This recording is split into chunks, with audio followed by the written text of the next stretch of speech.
ታላቅ የሰላማዊ ሰልፍ ጥሪ በኦታዋ ካናዳ። ኢስት ካናዳ መንገዶች ሁሉ ወደ ኦታዋ ያመራሉ። የአማራን የህልውና ትግል የምትደግፉ በኦታዋ፣ በለንደን ኦንታሪዮ፣ በኪችነር፣ በኪንግስተን፣ በሞንትሪያልና በግሬት ቶሮንቶ አካባቢ ለምትገኙ በሙሉ የብልጽግናው ገዳይ የኢትዮጵያ አገዛዝ ተብዮ በአማራው ህዝብ ላይ ያወጀውን የዘር ማጥፋት ጦርነት ለተጨማሪ ዓመታት ለማስቀጠል በምርጫ ስም ራሱን ህጋዊ መንግስት ለማስመሰል ያቀደውን የውሸት ምርጫ ለመቃወምና ለዓለም አቀፉ ህብረተሰብ ለማጋለጥ የተጠራ ሰላማዊ ሰልፍ ቀን ሜይ 16 2026 ሰዓት ከ11 AM to 2 PM መነሻ መሰብሰቢያ ኦታዋ ሲቲ ሃል 110 ላውራሪ አቬኑ ዌስት መዳረሻ ፓርላሜንት ሂል ወይም ዊሊንግተን ስትሬት አዘጋጅ የኦታዋ አማራ ማህበርና በካናዳ የአማራ ማህበራት ጥምረት ታላቅ የተቃውሞ ሰላማዊ ሰልፍ ጥሪ በሎስ አንጀለስ ካሊፎርኒያ በሊትል ኢትዮጵያ 1041 ሳውዝ ፌርፋክስ አቬኑ የአውሮፓ ህብረት የአሜሪካና የእንግሊዝ መንግስታት መላውን ሀገር አደገኛና የጉዞ ክልከላ ባደረገባቸው ሰላም ያጡ ቀጠናዎች የተሞላ አድርገው መግለጫዎች ባወጡበት የአማራ ክልል 10 ግዙፍ የአገዛዙ እዞች ሰፍረውበት በአስቸኳይ ጊዜ አዋጅ በወታደራዊ ኮማንድ ፖስት በሚመራበት አገዛዙ ህዝቡን ማስተዳደር ተስኖት ሁለንተናዊ የኢኮኖሚ ድቀት በሰፈነበት ብዙ የሀገሩ ክፍል ከአገዛዙ አስተዳደር ውጪ በሆነበት በዚህ የመከራ የእልቂት የፍጅት የእርስ በርስ ጦርነት ወቅት የተለመደው ምርጫ የሚል ፌዝ በመድገም በህዝቡ ላይ ወንጀለኛውና ግፈኛውን ስርዓት አዲስ እድሜ ለመስጠት የሚደረገውን የፖለቲካ ለግጥ በመቃወምና ለዓለም አቀፉ ህብረተሰብ ለማጋለጥ የተጠራ ሰላማዊ ሰልፍ ነው። በዚህ የደቡብ ካሊፎርኒያ የአማራ ድርጅቶችና ኤፓክ ባስተባበሩት ሰልፍ ላይ በአቅራቢያው የሚኖሩና ግፍን የሚጸየፉ ጭፍጨፋን የማይደግፉ ወገኖች ሁሉ እንዲታደሙ ጥሪ ቀርቦላቸዋል። በምርጫ ስም የዘር ፍጅትን አናስቀጥልም የሚለው ታላቅ የተቃውሞ ሰላማዊ ሰልፉ የፊታችን ቅዳሜ ሜይ 16 2 PM በሊትል ኢትዮጵያ 1041 ሳውዝ ፌርፋክስ አቬኑ በምርጫ ስም የዘር ፍጅትን አናስቀጥልም። ሰላም ጤና ይስጥልን ተመልካቾቻችን፣ ከአንከር ሚዲያ ዝግጅት ክፍል ያክብሮ ሰላምታችንን እናቀርባለን። የአብይ አህመድ አገዛዝ የሉካን ቡድን አባላት እዚህ አሜሪካ በመምጣት ከአሜሪካ ባለስልጣናት ጋር ስምምነት ማድረጋቸው ተመልክቷል። ስምምነቱ በተለያዩ ጉዳዮች ላይ ያተኮረ ሲሆን ይህንን የሉካን ቡድን በመምራት የውጭ ጉዳይ ሚኒስትር ዶክተር ጌዲዮን ጢሞቴዎስ እንደዚሁም የአብይ አህመድ የኢኮኖሚ አማካሪ አቶ ግርማ ብሩ፣ የብሔራዊ መረጃና ደህንነት ኃላፊ አምባሳደር ሬድዋን ሁሴን እዚህ ዋሽንግተን ዲሲ ከሌሎች ባለስልጣናት ጋር መምጣታቸውን የታወቀው የአብይ አህመድ አገዛዝ ከገባበት አጠቃላይ አጣብቂኝ አንጻር መነጋገሪያ ሆኖ ነው ያለፉትን 2 ቀናት የቆየው። በጉዳይ ላይ የኢትዮ አሜሪካን የህዝብ ጉዳዮች ምክር ቤት ኤፓክ መግለጫ አውጥቷል። በጉዳዩ ዙሪያ ያሉትን አጠቃላይ ነገሮች በማንሳት ከአቶ መስፍን ተገኑ የኤፓክ ሊቀመንበር ጋር ቆይታ እናደርጋለን። አቶ መስፍን በጣም ነው ማመሰግነው። በቅድሚያ ጉዳዩ መነጋገሪያ የሆነበት ምክንያት ምንድነው? የአብይ አህመድ ባለስልጣናት እዚህ ድረስ መጥተዋል። በተለይ አሜሪካ ከያዘችው ወቅታዊ የተለያዩ አቋሞች አንጻር በበርካታ ጉዳዮች ስምምነት ማድረጋቸውን ተከትሎ ብዙ ነገሮች እየተነሱ ነው። እንደው መነጋገሪያ የሆነበት ምክንያቱ ምንድነው? አመሰግናለሁ። እንግዲህ ይሄ ውይይት እና ይሄ ጉዳይ መነጋገሪያ ሊሆን የቻለበት ምክንያት እስከዛሬ ድረስ የአሜሪካን መንግስት ከሌሎች ሀገሮች ጋር አንዳንድ ግንኙነቶች በሚያደርግበት ጊዜ የሚጠቀማቸው መሰረታዊ ደንቦች ነበሩ። አሁን ግን ባለፈው 2 ዓመት ውስጥ የአሜሪካን መንግስት የውጭ ግንኙነቱን ለየት ባለ ሁኔታ እንደሚያካሄደው እንደቀድሞው በሂውመን ራይትስ ወይም በሰዎች መብት በዲሞክራሲ እና በመሳሰሉት ነገሮች ላይ አስመልክቶ ከፍተኛ ትኩረት በመስጠት ሳይሆን የአሜሪካን ጥቅም ማስጠበቅ በሚሉት ፍልስፍና መሰረት በአዲሱ አሜሪካ ፈርስት በሚባለው የአሜሪካን ሴኩሪቲ እንደዚሁም የቢዝነስ ኢንትረስት ነው የሚሉት ለማስጠበቅ ዋናው ተቀዳሚ ሆኖ የሚቀርበው ያ ሲሆን ያንን በሚመለከት እንፈራረማለን ከተለያዩ ሀገሮች ጋር የሚል ውሳኔ አላቸው። ይሄን ወስነው በዚህ ነው አሰራራቸውን ቀይር አድርገዋል። እንግዲህ ይሄ ምንድነው የሚያመጣው ብለን ስናይ በተለይም በአፍሪካ ቀንድ ላይ ያለውን ሁኔታ አስመልክቶ በኢትዮጵያ ያለው ውዝግብ ከኤርትራና ከጅቡቲ ከሱዳን በዛ አካባቢ ያለው በጣም የተወሳሰበ ሁኔታ ጥቅምን ማስከበር ከሚባለው ሁኔታ ጋር እንዴት ይካሄዳል የሚለውን ነገር እንግዲህ እነሱም ሲያዩት ቆይተው አሁን በመካከለኛው ምስራቅ በተፈጠረው ሁኔታ እና ባለው የሰላም መቃወስ አጠቃላይም የፖለቲካም ሆነ የዲፕሎማሲ ውዥንብር የተፈጠረበት ጊዜ ስለሆነ ይህን ነገር በድንገት ማለት ይሄ ሁኔታ ሊሆን እንደሚችል ፖሲቢሊቲ ነበረው። ግን ይሄንን ማድረግ አስፈላጊ ሆኖ ያገኙት ከኢትዮጵያም ጋር የአፍሪካ ቀንድ ላይ ያሉት ሀገሮች ጋር ያለውን ሁኔታ መቀየር እንደሚያስፈልግ ቀይ ባህርን አካሎ ያለውን ሁኔታ የአሜሪካን ኢንትረስት የሚሉት ከዛ አንጻር መታየትና ከዛ በመነሳት ነው ይሄ ሁኔታ የተፈጠረው ማለት ነው። እንደው አቶ መስፍን በዝርዝር ነገሮችን እንመልከት። እንግዲህ ዶክተር ጌዲዮን ጢሞቴዎስ የመሩት የሉካን ቡድን ካካተታቸው የሉካን ቡድን አባላት በመነሳት የአብይ አህመድ አገዛዝ ከፍተኛ ትኩረት የሰጠበት ጉዞ ነው ማለት ይቻላል። በአሜሪካን ዋሽንግተን ዲሲ የተደረገው ምን ጉዳዮች ላይ ያተኮሩ? እንግዲህ 3 ነገሮችን ማንሳት ይቻላል። አንደኛው ከጸጥታ ጋር በተለይ የአፍሪካው ቀንድ ላይ ያንዣበበ አደጋ አለ። ያንን አደጋ የአብይ አህመድ አገዛዝ በአንድም ይሁን በሌላ በቀጥታ የተሳተፈበት በተዘዋዋሪ እጁን ያስገባበት እንደሆነ የሚታወቅ ጉዳይ ነው። ለዚህም ነገሮች እንዲበርዱ ኃላፊነት እንዳለበት በመጥቀስ ነው አሜሪካ አስቀድማ ስታሳስብ ነበር። አሁን ይህንን በስምምነት ማረጋገጫ እንዲገኝ እያደረገች ያለችው የሱዳኑ ጉዳይ አለ። ከቀይ ባህር ጋር በተያያዘ የኤርትራውም እንደዚሁ ይነሳል። የኢኮኖሚና ሌሎች ስምምነቶች በሁለተኛ ደረጃ ሊታዩ እንደሚችሉ ነው ሁኔታዎችና ከስምምነቱ ትኩረት ከተሰጠባቸው አጀንዳዎች አንጻር መረዳት የሚቻለው። እንግዲህ ለጉዳዩ ቅርበት ያሉ መረጃዎችን ታገኛላችሁና ምንድነው በአጠቃላይ የሆነው ከአሜሪካ ጋር የአብይ አህመድ አገዛዝ የተደረገው ስምምነት ምንን ያካተተ ነው? ያሁን የጠቀስካቸው ነገሮች የጸጥታና የአካባቢው ሴኩሪቲ የቴሮሪዝም መዋጋት የሚሉት ነገር እነሱ ሁሉ ያሉበት ነገር የሆነ ቢሆንም አንደኛ ኢትዮጵያ ድሮም ስታቢላይዚንግ ፎርስ ወይም አረጋጊ ኃይል ነበረች። አሁንም ያ ሀገር ጠንካራ ሀገር መሆንና በዛ አካባቢ ያለውን ሁኔታ ሊያረጋጋልን ይችላል የሚለው ነገር ላይ ስምምነት አለ። ይሄ እንግዲህ እንዴት ይሆናል፣ እነማን ሀገሩን አጠናክረው እንደዚህ ያደርጉታል የሚለው ጥያቄ ወደ ጎን እናድርገውና እዚህ ላይ ስምምነት አለ እና ከአሜሪካኖቹ በኩል ሲናገሩ የሰሟቸው እዛ አካባቢ አሜሪካን በኢትዮጵያ ውስጥ ለረጅም ጊዜ በተቀናጀ ሁኔታ የጸጥታውንም ሆነ የኢኮኖሚክ ግንኙነቱን በማጠናከር የምትቆይበት መንገድ ይኖራል።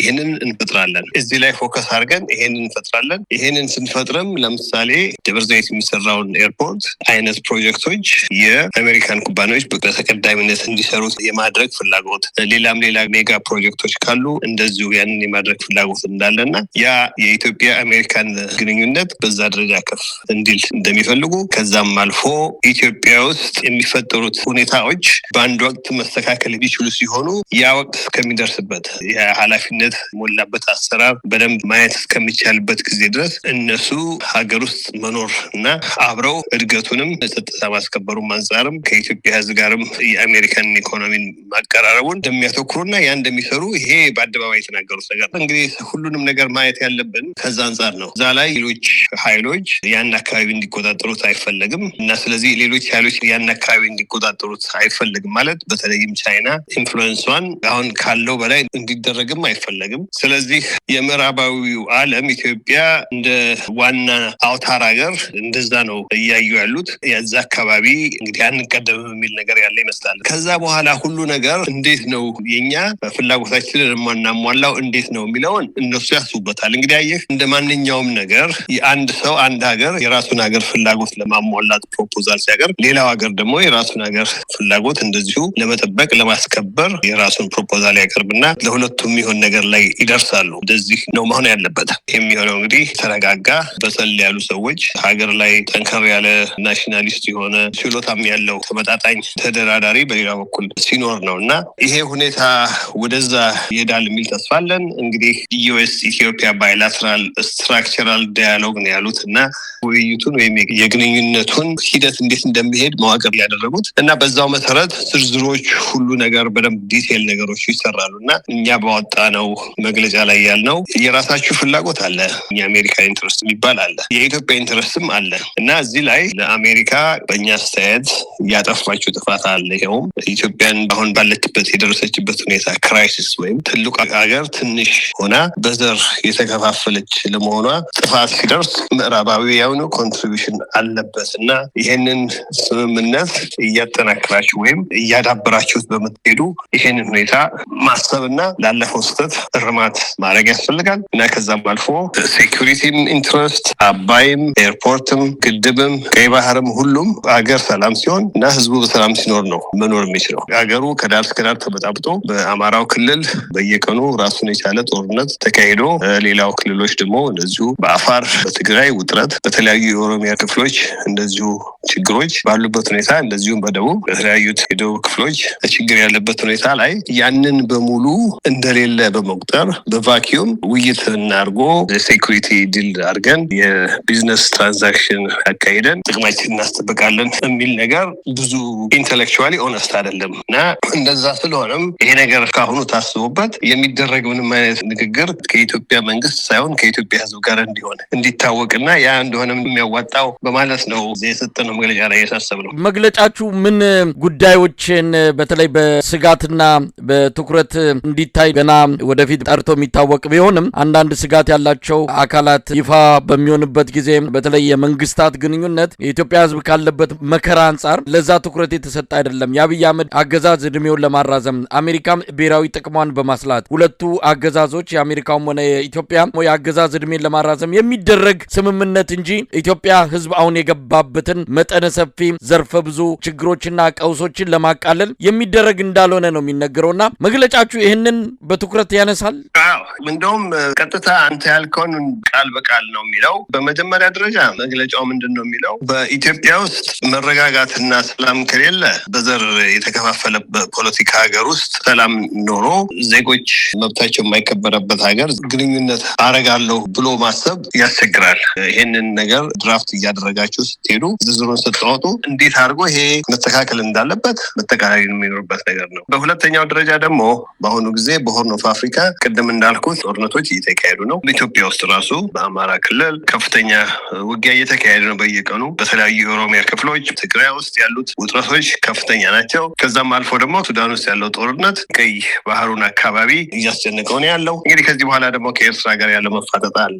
የእነዚህን ነገሮች ስረ መሰረታቸውን በመገንዘብ ዲያሎግ ያሉትን ወይም የመገናኛ ዶክመንት እናረቃለን ያሉትን እሱን ስታረቁ እነዚህ ነገሮች መፍትሄ ሊሰጡ የሚቻልባቸው መንገዶች መጨመር ይገባቸዋል ነው ያለው። ሌላም ቀጥለን ደግሞ በአሁኑ ጊዜ ምርጫ ተብሎ በተለያዩ የኢትዮጵያ ክልሎች ህዝብ መነቃነቅ በማይችልበት ሁኔታ፣ ሰላም በሌለበት ሁኔታና በርካታ የህዝብ ተመራጮች እስር ቤት ሆኖ በሚማቁበት ጊዜ ጋዜጠኞች እየተገደሉ ባሉበት ሰዓትና ዜጎች በነጻነት መኖር በማይችሉበት ሁኔታና የራሳቸውን ምርጫ ማካሄድ ቀርቶ የራሳቸውን ህልውና ማረጋገጥ ባልቻሉበት ቦታ ዲሞክራሲ ምርጫ የሚባለውን ቀልድ ዝም ብሎ ማየት ከዚህ አያይዞ ቴዲ አፍሮ ባሉ ኢንተርናሽናል ሱፐርስታርስ ላይ በእነሱ አካባቢ እየደረሰ ያለው ጥቃት አርቲስቲክ ወይም ካልቸራል ኤክስፕሬሽን አስመልክቶ በኢትዮጵያ ውስጥ ያለውን ሁኔታ ማጠንጠንና ይሄንን ዝርዝር የግንኙነት ዶክመንት ስታዘጋጁ የውሸት ምርጫ ለዲሞክራሲ ላይ ያለው ኢምፓክት፣ በአጠቃላይ ሲቪሊዜሽን ላይ ያለው ኢምፓክት እና የምዕራብ ዲሞክራሲው ሰላምና ሴኩሪቲ ቢዝነስ እንሰራለን በሚለው ፊሎሶፊ ውስጥ ሊያመጣ የሚችለው ተጽዕኖ ታስቦ እዛ ውስጥ መጠቃላይ ይኖርበታል እና ከዛ ካልን በኋላ በአጠቃላይ እንደምታውቀው ባለፈው ሃውስ ሪዞሉሽን 937 እንደገና ለዩናይትድ ስቴትስ ኮንግረስ ይህንን ሪዞሉሽን ማሳለፍ ይገባቸዋል። አሁንም ምክንያቱም ጓደኝነት ለመፍጠር ስትፈልጉ ጥሩ ጓደኛ በማይገኝበት ሰዓት ኃላፊነትም የሚያስጠይቅ ሁኔታ መፈጠር አለበት እና ይሄ ሪዞሉሽን ማለፍ አለበት በሚል ኢኮኖሚክ ኦፖርቹኒቲ ወይም የሴኩሪቲ ኮኦፕሬሽን ወይም የጸጥታ ኮኦፕሬሽን የሪጂናል ስቴቢሊቲ የዛ አካባቢ ሊሳካ የሚችለው በተረጋጋ ሀገር ሰላማዊ በሆነ ሶሳይቲ ውስጥ ነው እንጂ ዝም ብሎ እንደዚሁ በተተርማመሰ ፖለቲካና በተተራመሰ ሶሳይቲ ውስጥ አይደለም እና ኢትዮጵያ እንደዛ አይነት ሀገር አልነበረችም። እናንተም ይህን በማወቃችሁ ነው ከኢትዮጵያ ጋር ረጅም ጊዜ ግንኙነት እንፈጥራለን የምትሉት እና ጥሩ ነው። እሱ ሀሳብ መጥፎ አይደለም፣ ግን ለማድረግ የፈለጋችሁት ነገር እንዳለ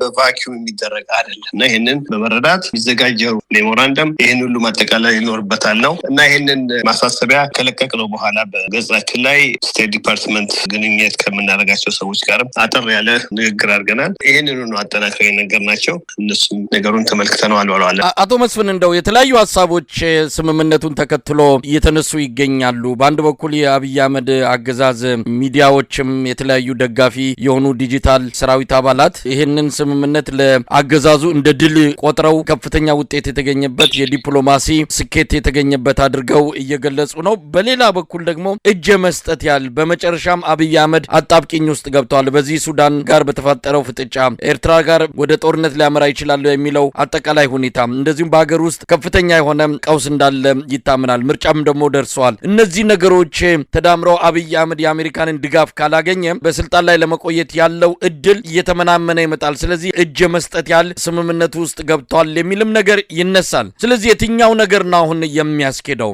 በእርግጥ ለአብይ አህመድ ስኬት ነው ወይስ እንደሚባለው እጅ መስጠት ያል የሚቆጠር ስምምነት ነው ከአሜሪካ ጋር ያደረገው? እንዴት ነው መታየት ያለበት ይሄ ነገር መሰለህ? አሜሪካኖቹ ይህንን ስምምነት ሲያዘጋጁ መጀመሪያ ያሰቡት የአሜሪካን ኢንተረስት የሚለውን ነው። ቅድም እንዳልኩት በመካከለኛው ምስራቅም ሆነ በጠቅላላ በዛ አካባቢ እንደምታውቀው ሁቲዎቹ ከየመን በኩል ሊያደርሱት የሚችሉት ጥቃት አለ እና የዛ ፍራቻም አለ በዚህ በኩል እነሱ ተደማምረው የቀይ ባህሩ አካባቢ ከኤርትራ ጋርም ስምምነታችንን እናስተካክላለን የሚለው ነገር የመጣው ከዛው አንጻር ነው። እንዴት አድርገን ነው ያንን አካባቢ እኛ ላለን የኢኮኖሚክና ሴኩሪቲ ግብ ምንድን ነው ማድረግ ያለብን ብለው ሲወያዩ እንግዲህ ያን አካባቢ መቆጣጠር እንደሚያስፈልግ አብይንም ለመደገፍ ላለመደገፍ ብለው አይደል። ዋናው እነሱ የራሳቸውን ፕሮግራም አውጥተው ይሄንን እንዲሆን ጠይቆ ወይም ሲያዙ ማለት ይቻላል። በኢትዮጵያ በኩል ያው ብዙ ጥረት ስላለ በዓለም ላይም ያለው ሁኔታ በሁሉም ዘንድ ስለሚታወቅና በኢትዮጵያ መንግስት ላይ ያለው ክብር በጣም የቀነሰበት ደረጃ ስለሆነ በአሁኑ ጊዜ ያንን የቀረበውን ጥሪ በደንብ አመዛዝኖ ለኢትዮጵያ ለረጅም ጊዜ እንደሚጠቅም አድርጎ መነጋገር መቻል የኢትዮጵያ መንግስት ጉዳይ ነው። ግን ይሄን ያደርጋሉ አያደርጉም ይሄ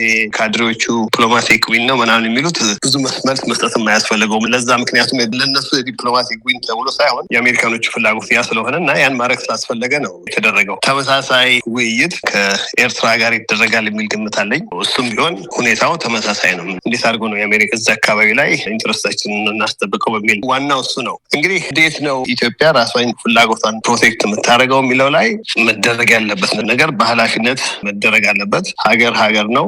ሰው ያልፋል፣ ሀገር ይኖራል። ታሪክ ሲጻፍ እንደተገበረው ነው የሚጻፈው እና ለታሪክ በሚሆን ሁኔታ በሚያኮራ ሁኔታ በደንብ መነጋገር ያስፈልጋል ብለን ነው የምናምነው። ለፖለቲካል መሸት አሁን ያለውን ሁኔታ ኤሌክሽኑም የውሸት እንደሆነ እሱን እንዲሰው የእውነት እንደሆነ እንዲቀበሉ ለማድረግ እንዲህ የመሳሰሉ ትንንሽ ነገሮችን ለማስፈጸም ሲባል የሀገር ፍላጎት የማይጠበቅበት ሁኔታ መኖር የለበትም ብለን ነው የምናምነው። እንግዲህ በጣም አስቸጋሪ ሁኔታ ተፈጥሯል። ያን ሁኔታ ምንም ማድረግ ስለማይቻል በተቻለ መጠን ማድረግ የሚቻለውን ነገር በማድረግ ያለን ኢንትረስት እናስጠብቅ ነው ነገሩ። እንደዛ ነው። ስለዚህ መስፍን እንደው በአጭሩ ከተገለጸ ይሄ ስምምነት ያንን ተከትሎ አይኤምኤፍ ያው ይሄ ስምምነትም በሚካሄድበት ወቅት ላይ የአይኤምኤፍ ዋና ዳይሬክተሯ አዲስ አበባ ሄደው የአብይ አህመድ የኢኮኖሚ ማሻሻያ ውጤታማ ነው የሚል ምስክርነት መስጠታቸው ስምምነቱንም ተከትሎ በኢትዮጵያ ላይ የተጣለው የጦር መሳሪያ ማዕቀብ አሜሪካ ማንሳቷ እነዚህ ነገሮች በሂደትም ከአጓ አሜሪካ ለኢትዮጵያ የፈቀደችው ከቀረጥ ነጻ የሆነ ምርትን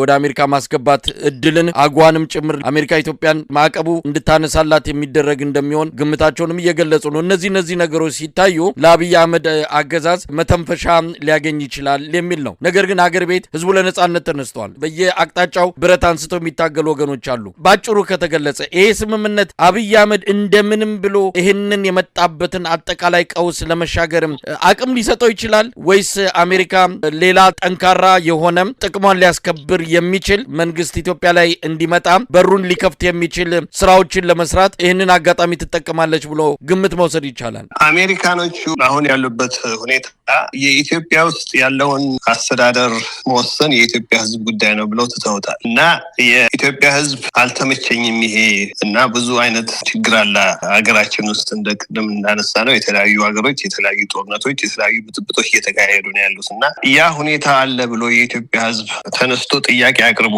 በዛው ጥያቄ መሰረት የሚፈጥረው ማንኛውም መንግስት ለነሱ ጉዳያቸው አይደለም። ይሄን ጉዳይ ለኢትዮጵያ ውስጥ እንግዲህ አንደኛው ለውጥ ካለፈው አድሚኒስትሬሽን እና ከዚህኛው አድሚኒስትሬሽን ያኛው አድሚኒስትሬሽን አክቲቪስት አድሚኒስትሬሽን ነበሩ። ይገቡ ነበር ውስጥ ገብተው ይሄን አድርጉ ይሄን አታድርጉ የሚል ነገር ነበራቸው። ኢን ተርምስ ኦፍ የፖለቲካል አክቲቪቲ ፒኤልኤፍ ጦርነት ጊዜ እንዳየነው እንደዛ አይነት አክቲቭ ሮል ነበራቸው።